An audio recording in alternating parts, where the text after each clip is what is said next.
She hadn't seen him in 20 years, until a luxury car pulled up outside her tiny classroom, and a familiar face stepped out, with tears in his eyes. It was a rainy Monday morning, and Mrs. Eleanor Hayes, now in her late 60s, sat alone at her desk inside the aging schoolhouse where she'd taught for over 4 decades. The walls bore peeling paint and faded posters, but her spirit remained unshaken. Every morning, she arrived before sunrise, dusted off the desks, and prepared her lessons with the same care she'd given for years. Despite teaching in an underfunded school, tucked away in a forgotten corner of the city. That day, she glanced out the cracked window, sipping lukewarm tea from her chipped mug. Few people knew the sacrifices she'd made, skipping meals to feed hungry students, buying books from her own paycheck, and staying after hours to mentor troubled kids who had no one else. Still, she never complained. In her heart, she believed every child had greatness buried within them. It just needed someone to believe in them first. Her colleagues respected her, but over time, newer staff began to overlook the gray-haired woman with a soft voice and threadbare sweaters. To them, she was just another relic in a system that didn't pay attention to loyalty or heart. Little did she know, someone hadn't forgotten her. That very afternoon, the sound of an expensive engine echoed down the quiet school lane. A matte black luxury SUV, out of place among the rows of rusted bikes and dented sedans. Curious eyes peered from the classroom windows. The vehicle stopped. The door opened, and out stepped a tall man in a tailored suit, clean-cut, confident, and clearly wealthy. But as he approached the school, his steps slowed. His eyes scanned the familiar bricks, the playground fence, and then they found her through the window. Eleanor's heart skipped a beat. Something about his eyes. He stepped into the classroom, and silence fell. "Mrs. Hayes?" His voice broke. She rose slowly, eyebrows furrowed. Then it hit her. "Daniel?" she whispered, voice trembling. The man who now owned tech companies across 3 continents, who graced Forbes lists and news headlines, nodded, tears brimming. "I found my way in life because you believed in me when no one else did." And at that moment, the teacher everyone forgot stood frozen, as her former student hugged her tightly, whispering, "I came back to say thank you, and this time I'm not leaving empty-handed." The embrace lingered, longer than most would expect between a billionaire and an aging schoolteacher. But for Daniel, this wasn't just a visit. It was a homecoming. And for Eleanor, it was like watching a miracle unfold in the middle of her ordinary day. Daniel pulled back slightly, searching her face for the kindness that had saved him so many years ago. "You probably don't remember everything you did for me," he said, his voice thick with emotion. "But I do. I remember it all." Eleanor gently guided him to sit, her hands still slightly shaking. "Tell me," she said softly. He nodded, glancing around at the dusty shelves and faded student artwork still hanging on the walls. "I was 10. My dad had just left. My mom was working nights and we barely had food. I used to come to school in torn shoes and pretend it didn't matter." She remembered now. The boy who always sat in the back row. Quiet, hungry, sad, but sharp. Brilliant even, when he spoke. "One day," Daniel continued, "I showed up with a bruised arm. You didn't ask questions. You just pulled me aside after class, handed me a peanut butter sandwich and said, 'You're going to be someone great. You just don't know it yet.'" Eleanor's eyes welled up. She remembered the sandwich. She remembered the bruise. She remembered telling him exactly that, though she'd said the same thing to many struggling students before. But Daniel had carried it like a prophecy. "You gave me a notebook," he said, "a cheap one with a picture of a lion on the cover. You said, 'Write your dreams in here, all of them, every day.' I still have that notebook." His voice cracked. I wrote in it every night. My dreams grew because you planted them." A heavy silence filled the room. Then Daniel stood up, walked to the window, and stared out over the playground where he once sat alone. "I promised myself that if I ever made it, I'd come back for you. Not to repay a debt, because what you gave me can't be repaid, but to make sure you finally got the life you gave us." Eleanor was speechless. She tried to speak, but her throat tightened. In all her years of teaching, through broken chalkboards, missed paychecks, and lonely evenings, she had never dreamed a student would return like this. "You saved me," Daniel said, turning back to face her.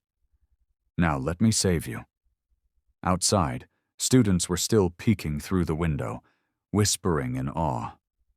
But inside that classroom, the only thing that mattered was a promise made by a desperate boy, and the teacher who never gave up on him. Eleanor sat motionless, her eyes wide as Daniel stepped forward, reaching into his coat pocket and pulling out a neatly folded piece of paper. He placed it gently in front of her on the desk, the same desk she had sat at for over 3 decades. "What's this?" she asked, her voice barely above a whisper. "Open it," he smiled. Her fingers trembled as she unfolded the paper. Her eyes scanned the page, and for a moment she couldn't process what she was seeing. It was a legal document, property deeds, bank transfers, a letter of intent. "I bought you a house," Daniel said softly, "in the quiet countryside, where you said you always dreamed of retiring, fully paid, fully furnished, with a garden like you always talked about during class, and a piano room." Eleanor's hand went to her mouth. "Daniel?" He held up a hand, gently. "That's not all. I've also set up a scholarship fund in your name, the Eleanor Reed Foundation. It'll provide full tuition, supplies, even living stipends for underprivileged kids who want to become teachers. Every year, 5 students will get the kind of chance I did. Because of you." Tears streamed freely down her cheeks now. The class had grown silent outside the door. Even the principal, who had come to see what the fuss was about, stood frozen just outside the threshold, his eyes glassy. "You changed one life," Daniel continued, "but now you'll change hundreds." Eleanor looked down again at the papers in disbelief. "But Daniel, I never asked for anything. I just wanted you all to grow up happy." "And because of you, I did," he replied, his voice filled with unshakable gratitude. "You gave without ever expecting a return. That's why you deserve everything." He leaned closer, his expression suddenly softening even more. "There's something else I want you to do," he said. Eleanor blinked. "What's that?" "I want you to come work with me, not as a teacher, as a mentor. We're launching a youth program. Creative development, writing, entrepreneurship. I need someone who understands how to reach kids who've been forgotten. And there's no one better than you." Eleanor gasped. Her whole body felt numb from the shock. "But I'm old. I don't know if I could—" "You're not old," he cut in, smiling warmly. "You're timeless." The classroom erupted in applause as someone outside the door finally stepped in and clapped. Then another, and another. Former students who'd heard the story unfolding began showing up, faces Eleanor hadn't seen in years, all of them, clapping, crying, smiling. In that moment, Eleanor wasn't just a teacher anymore. She was a legacy. The next few weeks transformed Eleanor's life in ways she never imagined. The quiet home Daniel had gifted her sat on the edge of a serene countryside, wrapped in blooming wildflowers and the scent of fresh earth. For the first time in decades, Eleanor woke up not to the sound of an alarm clock, but to birdsong and sunlight streaming through lace curtains.